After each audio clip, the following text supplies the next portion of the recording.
With the Knight of Swords energy, nakita ko rito ng consistent, tuloy-tuloy, not necessarily sunod-sunod, pero posibleng gano'n. Basta consistent yung energy na may ginagawang action patungkol dito, and I think very expressive 'no, like, very expressive yung dating ng energy 'no.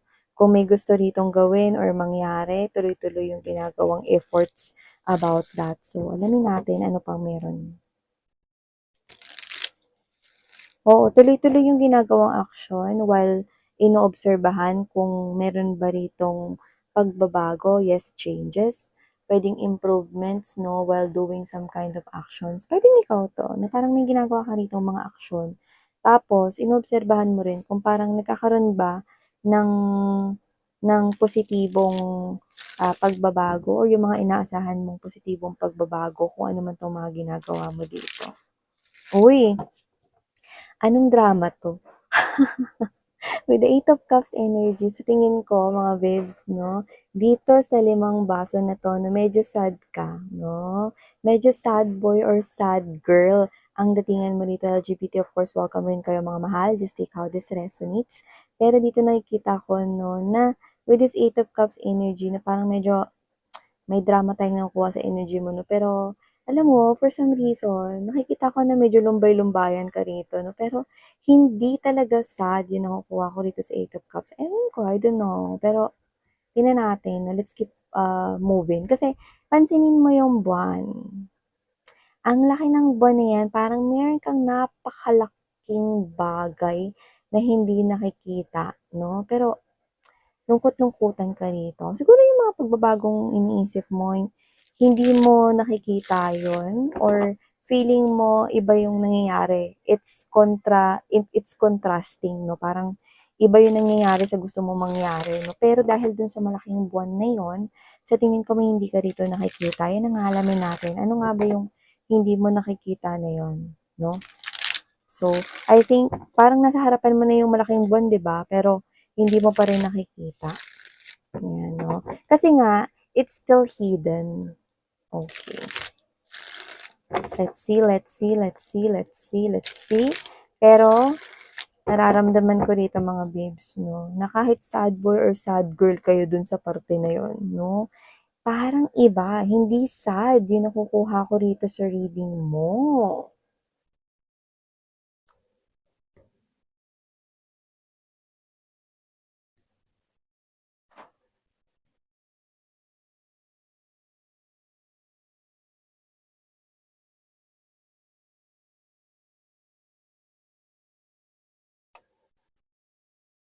Oh.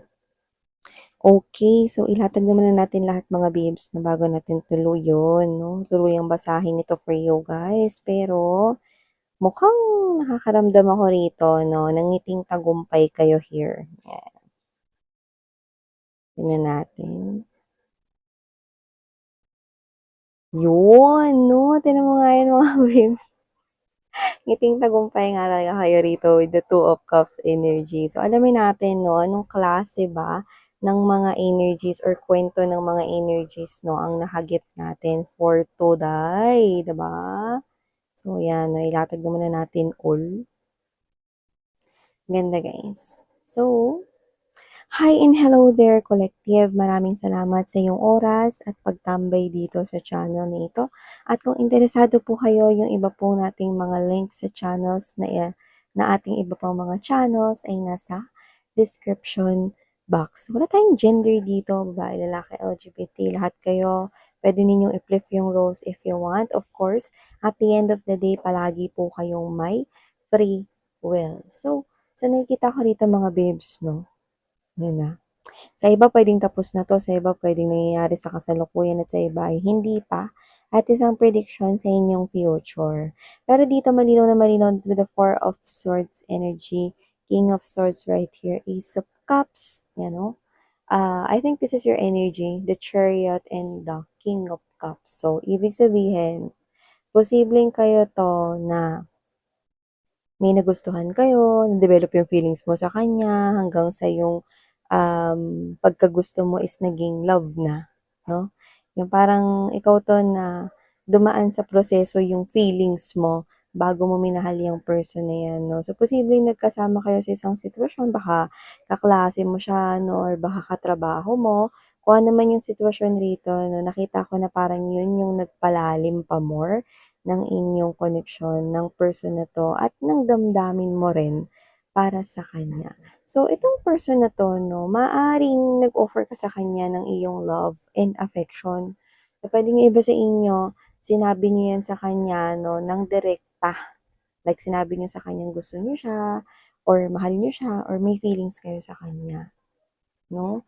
But this person here, posibleng hindi niya yun pinansin, inignore niya yun, or posibleng wala siyang ginawa about it. So you thought wala ata siyang gusto sa'yo. You thought na wala atang pag-asa 'to, 'no? So, yung word na ata ginamit ko, kasi yun yung lumabas rito. Nagkaroon sa mindset mo ng parang, ano ba 'yan, nagpapahaging ako ng mga paandar ko rito na gusto ko 'tong person na 'to. Gumagawa ako ng mga kung ano-ano dito para mapansin niya yung feelings ko sa kanya. Pero parang wa effect, eh, 'yan 'no? Parang gano'n yung sinasabi mo, parang wa effect 'tong ginagawa ko nito, eh. 'Yan. So, parang ikaw 'to na dumistansya ka ngayon 'no. So, nakita ko na medyo matagal mo 'yang ginawa. Matagal ka nag-express sa kanya ng emotions and feelings. Yung iba naman, diretsong sinabi mo baka nanligaw ka rin or alam mo na 'no, pinarating mo talaga na na gusto mo siya, mahal mo siya, sinabi mo 'no. Yung iba naman, puwedeng hindi niyo sinabi 'no, pero maaaring, naparating niyo rin 'no. Parang parang ikaw 'to kasi na parang dumating sa punto na hindi naman sa napagod ka, pero parang feeling mo walang nangyayari sa ginagawa mo na pagpaparamdam ng feelings mo sa kanya.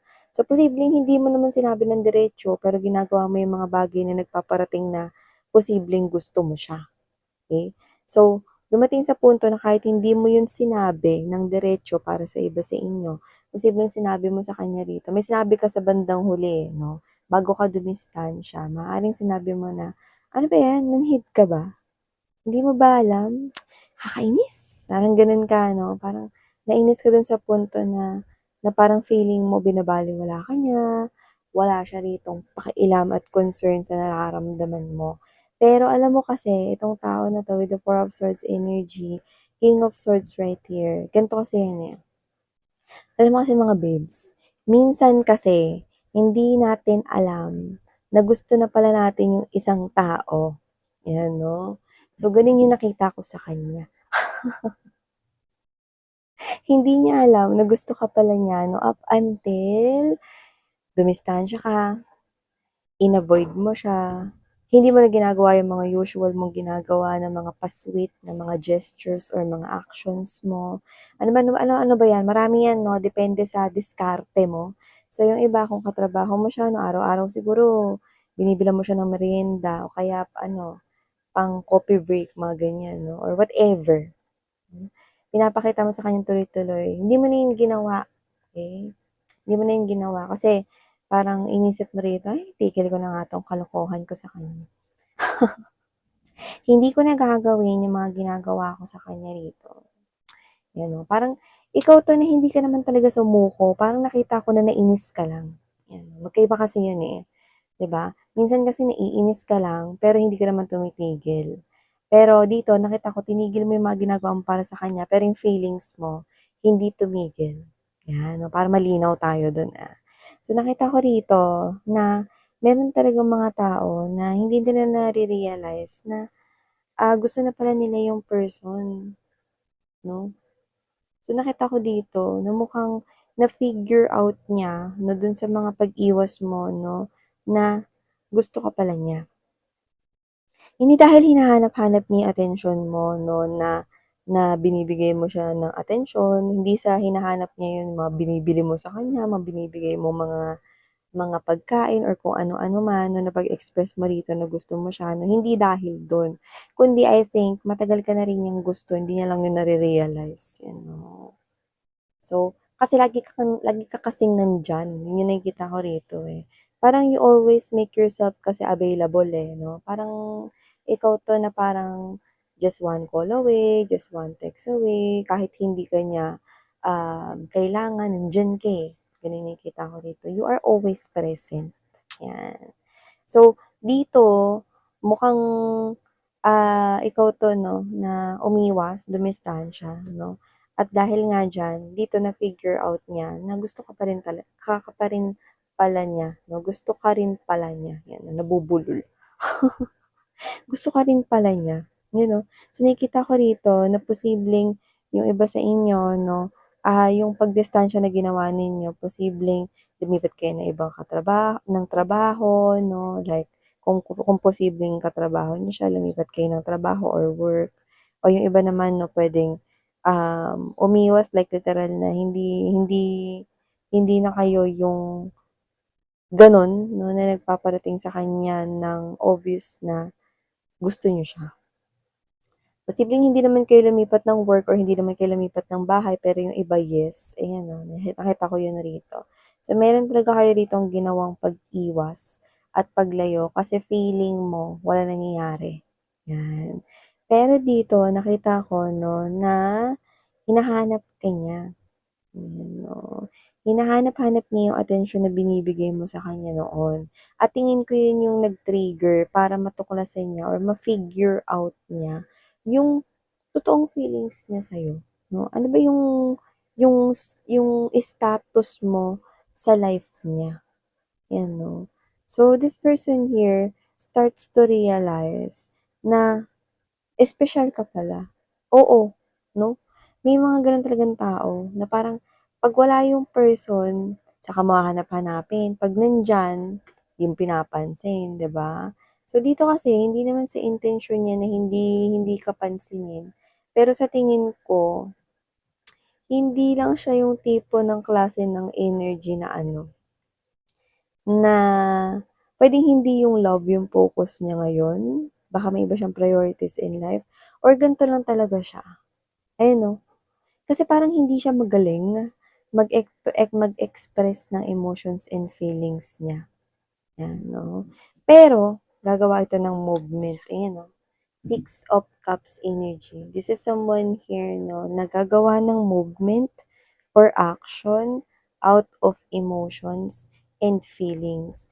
And this person is coming in from being slow to fast forward. Ayan, nabibilis yung mga pangyayari with this Six of Swords and this Eight of Wands energy. So nakikita ko na ngiting tagumpay kayo rito in the future. Kasi with this Three of Wands energy, Three of Cups right here, and Two of Cups, nakikita ko rito that this person here will definitely, yan pwede siya ritong mag-message, pwede siya ritong puntahan ka mismo, lalo na kung lumipat kayo ng bahay or lumipat kayo ng trabaho, yan 'no.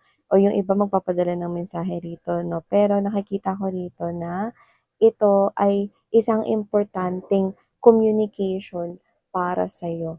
Kasi sabi ko nga sa inyo, kahit umiwas ka sa kanya rito kasi feeling mo wala wala ka naman ritong, um, nakikitang progress 'no, sa kanyang feelings and emotions para sa'yo, 'yan 'no. Nakita ko rito na hindi naman talaga nawala yung love mo sa kanya, iniintay mo pa rin siya rito, ayun 'no.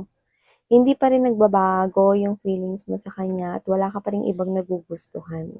So, nakikita ko rito 'no, na itong reunion ninyo, iniintay mo pa rin 'to na mangyari one day at yung one day na yon dumating na nga para sa iba at sa iba naman ay paparating na. Ibig sabihin, ang taong nagugustuhan mo, na akala mo wala ng pag-asa sa inyong dalawa, na endo na ng lahat 'no, kahit wala namang nagsimula, ay ito pala yun, 'no. So, totoo nga talaga yung sinasabi 'no, ng mga tao, yung mga hearsay na, absence make the heart grow fonder, 'di ba? Absence makes the heart grow fonder. So, nakikita ko rito na mukhang ganun yung nangyari sa kanya. Dumistansya ka, tinigil mo mga pinagagagawa mo na pagpaparamdam ng feelings sa kanya, pero hindi mo naman, tinigil yung pagmamahal mo sa kanya 'no, tuloy-tuloy pa rin yung feelings mo rito. Yung actions, hininto mo 'no, kasi parang ikaw 'to, nakita ko dito na parang, "Ay naku, hindi ko na nga gagawin 'to, parang wala naman kasing nangyayari, eh," 'no. Pero kahit wala ka ng ginagawang action, hindi mo naman magawan ng action yung feelings mo para huminto na yan sa pagkagusto or pagmamahal sa kanya. Yan o. At ang rason kung bakit hindi mo nagawa na maalis tong tao na 'to sa puso mo at yung same na love mo para sa kanya ay still the same pa din, it is because the universe right here is may plano na eto yung deserve mo. That after, loving this person here for quite long, sa wakas masusuklian niya na yung love mo for him or her. Maybe it took a very long time bago niya ma-figure out itong feelings niya for you. Since sabi ko nga sa inyo, pwedeng hindi yung love ang kanyang main priority. Baka may iba siyang mga priorities in life. And I do see that this person here, maaaring hindi lang siya magaling mag-express ng feelings and emotions niya. That's why, pwedeng hindi niya rin tinutuon yung pansin niya when it comes to relationship and commitment. Yan, no? Pero kung sino man 'to, nakikita ko 'no, na magiging ano siya, magiging aggressive in a way of expressing 'no, yung feelings niya para sa'yo. Dito nakikita ko na parang magugulat ka kasi hindi ganito yung mga pinakita niya sa'yo 'no, nung time na ikaw yung parang nagpapakita na gusto mo siya or in-express mo yung love and affection mo by doing everything. May mga actions ka dito na parang feeling mo nagmumukha ka ng syunga pero keber lang kasi like mo naman siya, or maybe you're thinking here that one day baka magustuhan ka rin niya and then boom! Eto na nga yun, sweetheart. Nagustuhan ka na niya. Actually, matagal ka naman na talaga niyang gusto. Kaya nga lang, medyo late niya lang rito na figure out yon. So, hindi naman siya slow individual. It's just that, actually, lumalabas pa nga siya bilang matalino rito or smart eh. Pero, pagdating talaga sa emotions, parang medyo hindi siya ganun kagaling dun or kahusay sa pag-express nito. Pero dito magugulat ka, no? Kasi kapag ka once na inalaw niya na, yung ini-embrace niya na rito 'no, na talagang ina-accept niya rito na, "Ay love pala 'to, ay gusto ko pala talaga si Collective, ay may feelings pala talaga ako, mahal ko pala talaga si Collective." Then you will be at this type of energy, Ace of Swords, Knight of Cups, and there's this Eight of Pentacles. You know what that means? Mapapasabi ka na lang ng, "Ay, ganito pala siya magmahal. Ang sarap pala niyang magmahal." So, yun yung nakikita ko dito na magiging reaction mo rito kasi magugulat ka dahil yung person na 'to na akala mo na parang ano lang siya 'no, isa lang siya nung kahoy na hindi gumagalaw noon 'no, or tamang upo lang sa kung saan 'no, at hindi magaling mag-express ng emotions niya 'no. Iba pala siya kapagka in love. So, ganito pala siya 'pag in love, ganito pala siya pag-express ng love for you. So, nakikita ko that in the future, in the near future, you will be in a relationship with this person here. So, nakikita ko na nagbunga na rin 'no, ang pagtitiyaga mo sa kanya at tama yung ginawa mong pag-iwas 'no. Hindi ka napagod 'no, nagpahinga ka lang. Hindi mo hininto yung feelings mo sa kanya. Nagpahinga ka lang, 'yan 'no. Alam mo, akala mo nung una, para siya ritong ano 'no, masungit, suplado, suplada 'no, or parang, um, hindi hindi siya gano'n ka-romantic when it comes to love 'no. Pero na-figure out mo rin dito na mali ka pala. Kasi mas, very expressive pala siya when it comes to love 'no, 'pag naging kayo na. So, may pagbabagong malaki kang makikita, nangiting tagumpay ka kasi ito naman yung gusto mo, 'di ba? Eto naman yung gusto mo, 'di ba? So, yun yun 'no, taray! Sa wakas nagbunga na rin ang matagal mo ng pagka-inlove sa tao na 'to, dahil in love siya sa'yo or mai-inlove na siya sa'yo. Ang taray! At nakikita ko dito 'no, na ikaw 'to na Ano aarte pa ba ako, Miss yan? Ako naman yung unang nagkagusto sa kanya, ayan oh. O yun ang akala mo. Eto ire-reveal ko sa inyo ng bongga. Akala mo ikaw yung unang nagkagusto sa kanya, mali ka. Kasi marami sa inyo, siya yung unang nagkagusto sa inyo, hindi niya lang yun na-figure out. Mm. So, isa na namang ngiting tagumpay para sa'yo, pero hindi na importante yan, ang importante magiging kayo at kayo na nga 'no, sa iba sa inyo, kayo na ngayon itong person na 'to 'no. Kaya naman, congratulations 'no, at sa iba naman congrats in advance dahil dito kayo papunta. Napakakalmado ng connection na 'to 'no, at talagang masaya ka. For some reason, nakikita ko 'no, na itong klase ng relationship na 'to ay akala mo hindi na darating sa life mo 'no. So, anong pakiramdam 'no, na gusto ka rin ng taong gusto mo, siyempre ano pa nga ba, ngiting tagumpay 'di ba?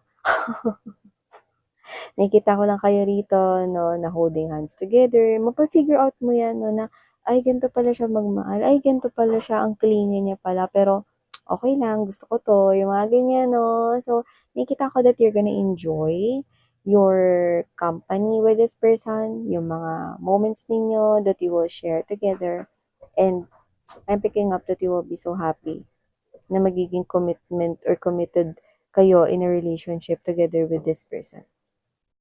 'Di ba? Akala mo ikaw yung unang nagkagusto sa kanya, mali ka. Siya pala yung unang nagkagusto sa'yo, taray! So, eto yung mga mensaheng nakuha ko here from your lovey-dovey. Enjoy every single moment with this person here that you love, because I'm seeing that you will definitely feel so high that you are with your love of your life. So, thank you so much for your time here, and sarang heyo, love and light. Annyeong.